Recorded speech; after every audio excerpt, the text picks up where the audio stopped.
Sit down, sit down, sit down. Thank you very much for inviting us. It's an honor to be here. Love coming to Seattle when the weather's like this. It's actually worse than DC right now. And so here's some, I'll write this. So, what we thought we would do is, I'm going to kick it off.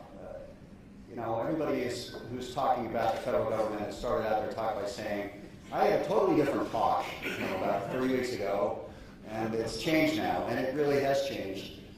Major changes around the horizon. I'm going to talk about that as a way of sort of setting the stage. So I will go through some of the things we might expect to see with these consumer protection agencies, which are set forth on the slide. And then I'm going to turn it over to Kristen and Richard to dive more deeply into consumer protection issues.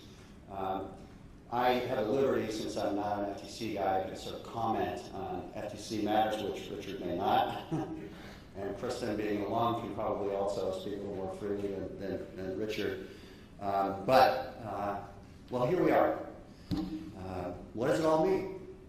How did we get here? This is not my house. This is not my, remember the song? We're all very familiar with the role of the Federal Trade Commission.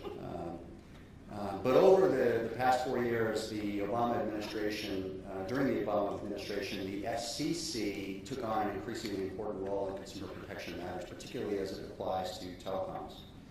And telecoms are becoming increasingly conglomerates with multiple different businesses and tend to affect technology in a very broad way. And I'll touch on that. That's important to set the stage because I think there's going to be a pretty fundamental shift from what we've seen in the last couple of years happening in a relatively fast basis.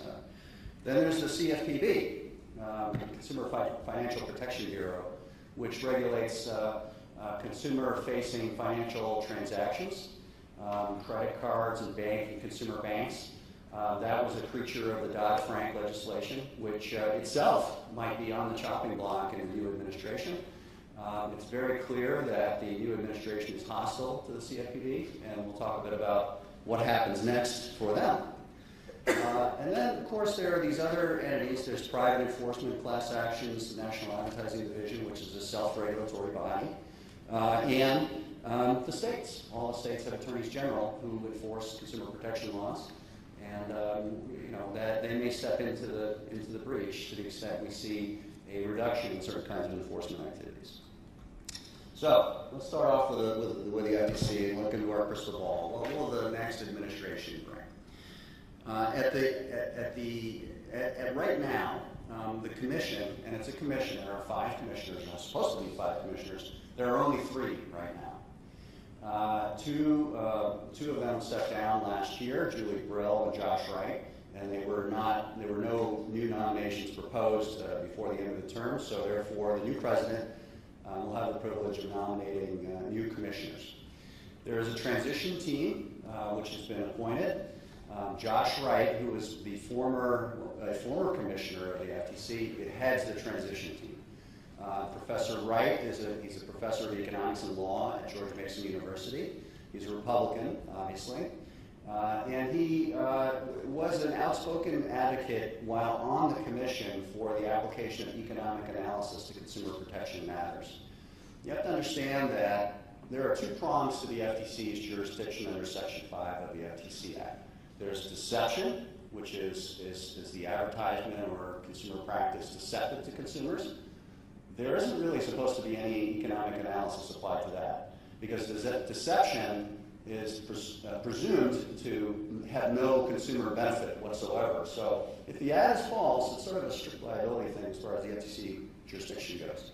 On the other hand, there's unfairness, which is a much more amorphous concept, which is really, to sort of characterize it, as any consumer practice that creates harm or injury to consumers. There's very little countervailing consumer benefit to it. So there's an inherent, and it's not reasonably avoidable. The harm is not reasonably avoidable by consumers on their own. Examples of this we can talk about, but the prototypical example is there's a case called Orkin in which the FTC sued Orkin for unilaterally attempting to raise prices for termite control or pest control that people had signed up for years before. You got a long-term pest control contract that was like $10 a year or something like that. They decided they weren't making money on it, so they just raised the rates.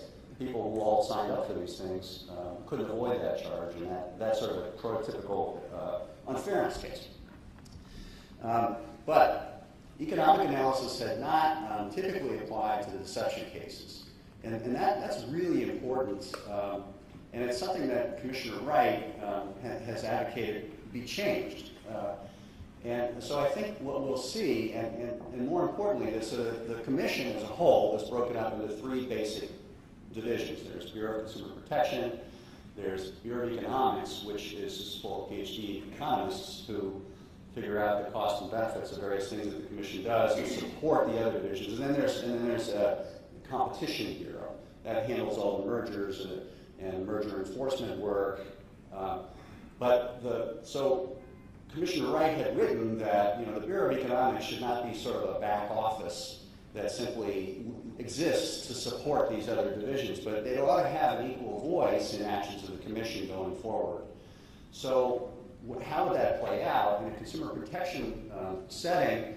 If the FTC were to bring enforcement, there could be a much more rigorous front-loaded economic evaluation of whether this is a worthwhile case to bring. Let me give you an example, which is something that Commissioner Wright wrote about in dissent when he was on the Commission, and it was the enforcement against Apple for in-app, so-called unauthorized in-app purchases. For those of you at iTunes, you may recall that if you downloaded a song on iTunes and you put in your iTunes password, the window would remain open for some period of time, and you would be able to order a bunch of songs without having to re-enter your password. Well, people who gave their phones or their iPads to their kids found that kids were sort of downloading all kinds of stuff, and the parents didn't know about it, and then they only found out about it after they got a big bill at the end of the month, and then said, well, how did that happen? So lots of complaints were submitted to the FTC. The FTC brought action against Apple and argued that this was essentially a deceptive and unfair trade practice, that consumers should have had more say in whether this that the window should close more quickly or should close immediately. In a sort of a stinging dissent, he really took the Commission, the majority opinion of the Commission, to task. He said that, and I'm going to read this because I think it's really well written, for one, but also kind of sums up where I think he's going. The Commission, under the rubric of, quote, unfair acts and practices, substitutes its own judgment for a private firm's decision as to how to design its product to satisfy as many users as possible. Recall, keeping the window open is just convenience. It's something that Apple designed with due care, trying to figure out how to balance the risk of people ordering stuff on an unauthorized basis, and also the convenience. People get aggravated if they keep entering their password every time they download a new song. Given the apparent benefits to some consumers into competition from Apple's allegedly unfair practices, I believe the Commission should have conducted a much more robust analysis to determine whether the injury to this small group of consumers justifies the finding of unfairness and the imposition of a remedy. So certainly in the unfairness context, he wants a real rigorous analysis of whether, he had said in some speeches later that, you don't want the FTC designing your software for you, basically. We have people that do that. The FTC is not good at that, and we should get out of that business, trying to substitute our own judgment for considered judgment of the technology industry when we make these things. There were subsequent enforcement actions against Amazon, for example, for the same kind of conduct. So it's possible. The district judge 2 hour here found Amazon liable. Yes, and correct. So it's possible that Josh Wright will nominate himself or suggest himself to be nominated. The other possibility, Commissioner Maureen Olhausen, is the other Republican currently on the Commission. Commissioner Olhausen has been an outspoken advocate for what she refers to as regulatory humility, which means that we need to be humble as regulators as to how much we take on and substituting our judgment for that of industry. So whether it's one of those two or another, I think we're going to see the Commission take on a somewhat more conservative, more economics-driven bent. And that probably won't affect the overall kinds of cases the FTC brings in the main. I mean, you can go back in time and look at Republican administrations when the FTC was quite active in bringing cases against outright fraud and all sorts of things in its core jurisdiction. Where we may, and these two folks may comment on this, where we may see a paring back of the FTC's aggressiveness, quite frankly, is going to be in this privacy area or data security area, where the FTC has come under criticism for some of the enforcement decisions that it has made, particularly in areas which are gray and there aren't really clear existing guidelines about what is a fair or a good data security practice and what it's not. There are some ongoing litigation. I know you both will comment on that, so I won't talk too much further about that. The other major thing that may happen is that we may see a sort of reacquisition of oversight over the telecoms. Towards the latter part of last year, AT&T was sued by the Federal Trade Commission. It was a case that I actually worked on for what was so-called throttling. As you may recall, AT&T offered unlimited data to mobile broadband subscribers, and then this is the first iteration of the unlimited data. Now all sorts of carriers are doing it, subject to certain limitations, but when it first started, AT&T did not anticipate the level of demand that would be imposed on the network by actually offering unlimited data, and people started to download videos and so on, and therefore experienced extreme congestion on its networks, which resulted in all sorts of problems with people losing connections, things not working properly. So after a period of about a year, it decided that it was going to essentially discontinue offering unlimited data to new customers, but it had this group of people who were already under contract for 2 years, at least 2 years, who were in the unlimited data program. Of course, it wanted to renew those people going forward. So it kept that program alive on a kind of a grandfathered basis. But what it did was, for the really hardcore users, people who downloaded all the time, 20 hours a day, some people were using their phones as hotspots and selling access in coffee shops. It throttled those people. So it took their data after they exceeded certain data usage amounts during the course of the year, or through the month rather, it would throttle them down to a very slow speed. So they were technically getting, data still, but it was like a little drips and drabs. It's like we sort of joked about it. It's like an all-you-can-eat restaurant, but after you eat a whole lot, they kind of bring you one shrimp every hour. After that. So the FTC argued that that isn't unlimited if you're limiting it, and there's a lot of facial appeal to that argument. There may have been good reasons why AT&T did it. One can argue whether it was the right way to do it or not, and whether they communicated the fact that they were doing it appropriately, at least certainly at the outset. But what happened at the court really had nothing to do with the merits of the case. It had to do with the status of AT&T as a so-called common carrier. So the district court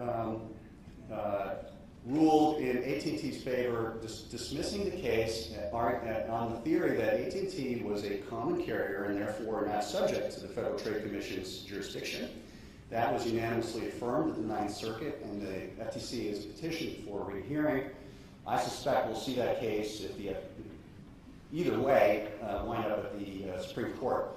The other intervening thing that happened right around as this case was being litigated was the FCC itself decided to reclassify mobile broadband as a common carrier under Title II, and the FCC also levied a fine against AT&T for $100 million for the exact same content. So now you have kind of two agencies vying for jurisdiction over really the same conduct, and it probably strengthened AT&T's hand at the Ninth Circuit to be able to argue, hey, listen, we're being whipsawed here.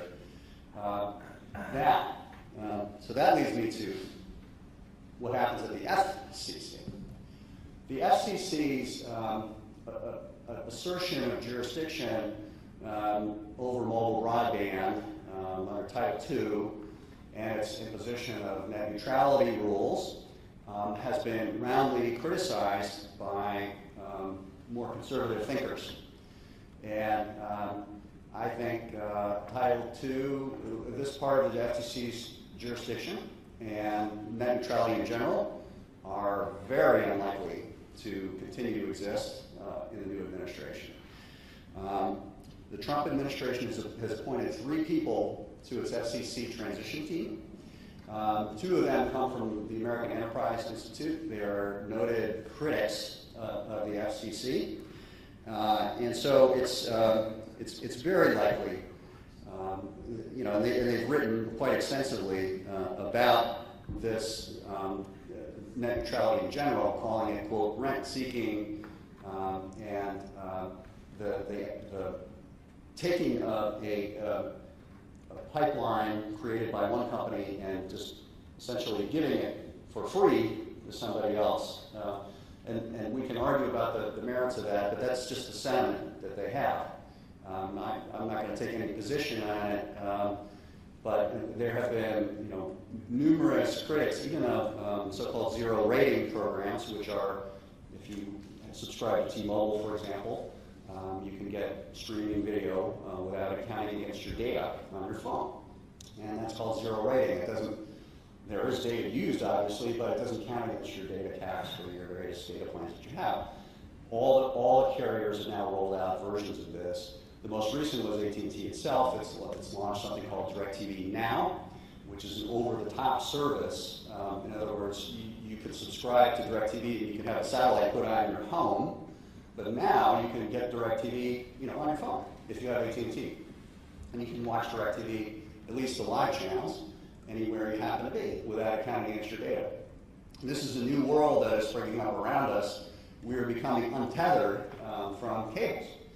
And it signals an ongoing phenomenon. It's just the latest example of an ongoing phenomenon where the cable subscribers are going away. They're cutting a cord. You've probably all heard about cord cutters. Cable service is quite expensive. And people don't really like paying, $150, $200, even up to $300 a month to get cable at home. And the younger generations are by and large shunning wired cable in favor of mobile access and using hotspots. And with the improvement of our mobile networks, like LTE, for example, and there's a 5G on the horizon, you're going to be able to access very high-quality video content wherever you happen to be. You won't need to have a wired connection or even Wi-Fi to do that in the future. And that says a lot also about how the rollout of high-speed networks will happen as well. The problem with rolling out high-speed broadband has been the so-called last mile. While you can, as a provider like a Verizon Fios or Google or AT&T, put fiber into the network, into the neighborhoods. It's expensive to dig trenches or put it up on phone towers and stuff. But then the really expensive part is digging the trench all the way to home. And that so-called last mile has been the sort of impediment for the rollout of broadband to lots of more spread out areas, in particular the country and in cities as well, because you have to dig up streets and getting into buildings is difficult. So the future will be we will have high-speed, essentially souped-up Wi-Fi nodes in the neighborhoods. You will be able to access, that will serve as your last mile. So you'll be able to access on a broadband basis through a mobile device anywhere within your area the signal. And that's gonna play out and be kind of the future.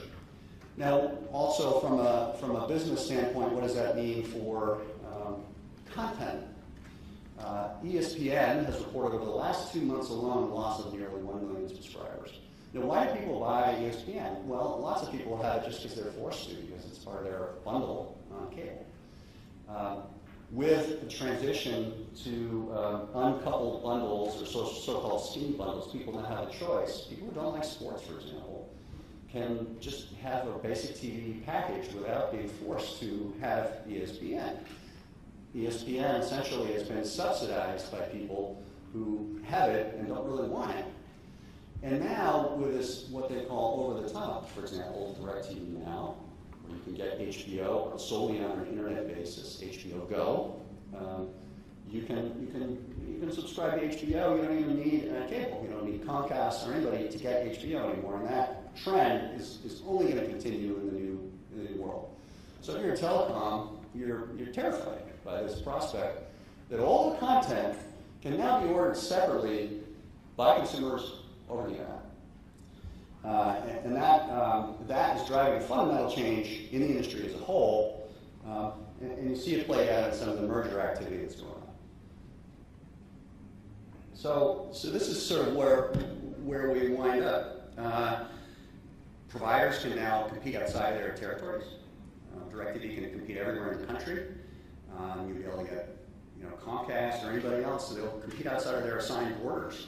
It used to be that there were certain regions of the country where you can only get Comcast in certain areas, Cablevision in the New York tri-state area, for example. You'll be able to get these services anywhere you live. You've seen it playing out. NBC Universal merged with Comcast. AT&T is now attempting to merge with Time Warner. That transaction is under review. And why do they want to merge with Time Warner? Well, there's a lot of reasons. One is the content. I mean, as a distributor, their future is somewhat limited, right? In this new world where people can buy stuff without having to have cable anymore, what's the value of just providing the pipe? Where the value is the stickiness of content, of having the content and being able to monetize that content and controlling access to that content. The other big part of it is the advertising revenue associated with owning that content. For a distributor of TV, like a cable company, 2 minutes per hour is yours to sell to advertisers for commercials. The content creators, on the other hand, are assigned a minimum of 14 minutes. So there's an automatic imbalance right there. And it's having access to all 16 minutes means you have much more to sell. And if you have more to sell, you can, it goes without saying, you make more money off of it, but also offer more variety and choices to the advertisers who fund all this stuff. And what does that mean? Well, in the future, you will see addressable advertising for your TVs. So I may watch something downstairs, and my kids may watch something somewhere else, and they can target, or they'll have the ability to target advertising to specific televisions in the home based on other information that they have acquired about you through other means. For example, they have your broadband connection. They know lots about you through other things that you buy. Now, this may or this is anonymized in the sense that yes, they acquire it from you, but they don't necessarily need to know it's you in order to serve up an ad based on this is a guy who likes to watch football, who drinks beer, who does this thing, does this thing. Therefore, we know that this is the kind of ad we want for this person. Google right now, does it all right, and they don't necessarily know who you are in a personally identifiable way. So being able to offer addressable advertising is sort of the magic button, because in the historical sense, advertisers on a commercial would just blast out an ad hoping that it reaches the right people. You have a terrible efficiency with that. If you run an ad, you know that certain people are going to be watching The Voice at 8 o'clock, and there's a certain demographic that Nielsen can tell you about, but you're going to reach a whole lot of people that don't really care about that ad, no matter what you do, because all sorts of different people watch an ad. So now you'll know in a much more specific way what that person's watching, who that person is, and you can serve up an ad to that person on a very, very targeted way. And that is a very valuable thing to advertisers. But what is limited thus far, the proliferation of this kind of technology is really just inventory. If you can only show this to 10 million people in the country, and there's another 100 million you can't reach ever because they don't have those subscribers, then it's not very valuable. But now you expand that subscriber base to 100 million, all of a sudden it's a very valuable product to sell for advertisers. CFPB. This one is fascinating. It's a chess game. So the CFPB is a unique agency. It was created by Dodd-Frank, and it was specifically set up to avoid undue executive or congressional influence. So It is one chair of the CFPB. It's not a commission. And it is under the jurisdiction of the Federal Reserve, not subject to congressional appropriations, so the Congress cannot defund it through appropriations. Specifically set up to prevent political interference in its activities. Well, what happened? The CFPB was sued last year, and in a recent decision of the D.C. Circuit Court by Judge Kavanaugh held that the chair and the construction of the leadership of CFPB was unconstitutional because the CFPB chair doesn't answer to anybody, essentially. Cannot be removed by the president except for cause, and cause is a tough standard to meet. Does not serve at the pleasure of the president as do other independent agencies, where it's customary, for example, like the EPA, for the chair of the EPA to tender their resignation upon the transition and the new president to appoint somebody. Richard Cordray, who's currently the chair, has a term that goes until 2018, and Donald Trump can't fire him except for cause.